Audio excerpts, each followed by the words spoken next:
جو بڑے بڑے کام کرے تو لوگ جو نا تانا دیتے، لیکن یہ رواج نہیں ہے۔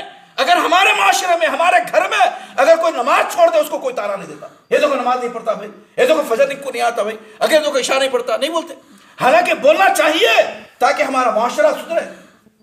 پوچھنا چاہیے ایک دوسرے کو، کیا بھی نماز فجر میں نظر نہیں آئے؟ کیا بھی نماز ظہر پڑھے؟ کیا بھی نماز عشاء پڑھے؟ کیا پوچھنا چاہیے ایک دوسرے کو، لیکن یہ چیز نہیں ہے۔ حالانکہ سن رہے ہیں دوستو، سن رہے ہیں؟ نہیں نیند میں ہیں؟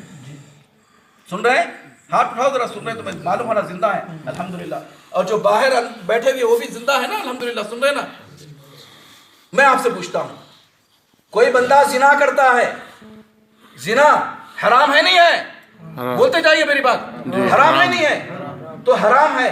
نماز کا چھوڑنا اللہ کی قسم، اللہ کی قسم، اللہ کی قسم زنا سے بڑا گناہ ہے۔ ہاں اس پر کوئی جو ہے نا بول رکتا ہے۔ سود کھانا جائز ہے؟ سود کھانا حرام ہے، دیکھو بول دیا حرام، اور اللہ کے نبی نے یہاں تک کہہ دیا سود کھانا بہت بڑا گناہ ہے۔ قرآن نے کہا اللہ سے جنگ کرنا ہے، لیکن پیارے نبی نے ایک بات بتائی، کیا بتائی؟ سود کھانے والا ایسا ہے گویا کہ اپنی ماں سے انا للہ راجعون، اپنے ماں سے بدکاری کرے۔ تو یہ چھوٹا گناہ ہے بڑا گناہ ہے؟ بڑا گناہ ہے، لیکن نماز کا چھوڑنا اس سے بڑا گناہ ہے، لیکن لوگ نہیں سمجھتے۔ انا للہ و انا الیہ راجعون۔ دیکھ رہے ہیں آپ بات سمجھ میں آ رہی ہے آپ لوگوں کی؟ اس کو معمولی سمجھ لیں، اس لیے چھوڑ رہے ہیں۔ ہم نہ بیوی کو پوچھتے نماز پڑھی، ہم نہ اپنے اولاد کو پوچھتے نماز پڑھی، ہم نہ ایک دوست کو پوچھتے نماز پڑھا، نہ استاد شاگرد کو پوچھتا نماز پڑھا، نہ بھائی بہن کو پوچھتا، نہ بہن جو ہے بھائی کو پوچھتی، نہ ماں بچے کو پوچھتی، نہ بچے جو ہے ماں باپ کو پوچھتے، کچھ بھی نہیں۔ ماحول ہی خراب ہو چکا ہے، سارے لوگ جو ہے ایک حمام میں ننگے ہیں نعوذ باللہ۔ حالانکہ نماز یہ چھوڑنے کی چیز نہیں ہے، واللہ اللہ کی قسم چھوڑنے کی چیز نہیں ہے۔ سن رہے میرے دوستو، چھوڑنے کی چیز ہی نہیں ہے۔ اسی لیے صحابہ کرام رضوان اللہ علیہم کے درمیان ایک فتویٰ دوڑتا تھا، گھومتا تھا فتویٰ، کیا تھا؟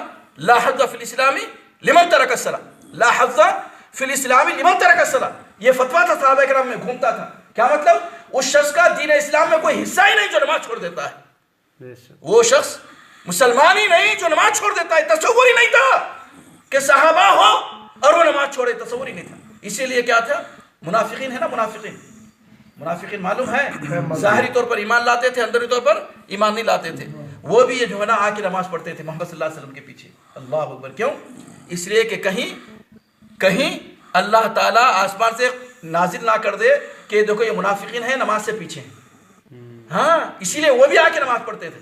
یخادعون اللہ والذین آمنوا ما یخدعون الا انفسهم وما یشعرون، یہ کہتا ہے قرآن مجید، اللہ کو اور اللہ کے رسول کو مسلمانوں کو دھوکہ دینا چاہتے ہیں، سمجھے نہیں؟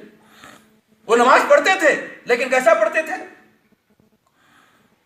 قاموا کسالى کا لفظ آیا ہے، قاموا کسالى، نماز پڑھتے تھے لیکن سستی اور کاہلی سے پڑھتے تھے، مجبوراً پڑھتے تھے، جس طرح آج کا مسلمان پڑھتا ہے۔ حالانکہ نماز کو دل کے خوشی کے ساتھ پڑھنی چاہیے۔ چلو میں اللہ رب العزت کے سامنے جھک رہا ہوں، اللہ رب العزت کے سامنے میں قیام کر رہا ہوں، کھڑا ہو رہا ہوں، اللہ کے سامنے میں سجدہ کر رہا ہوں، دل کے خوشی کے ساتھ، جذبے خیر کے ساتھ، پورے اخلاص کے ساتھ نماز پڑھنی چاہیے۔ اللہ اکبر۔ نماز میرے بھائی، اللہ کے نبی نے کیا فرمایا؟ ہاں نماز کیا ہے؟ میری آنکھوں کی ٹھنڈک۔ اللہ الصلاۃ قرۃ عین لی، کہا کیا فرمایا؟ الصلاۃ قرۃ عین لی،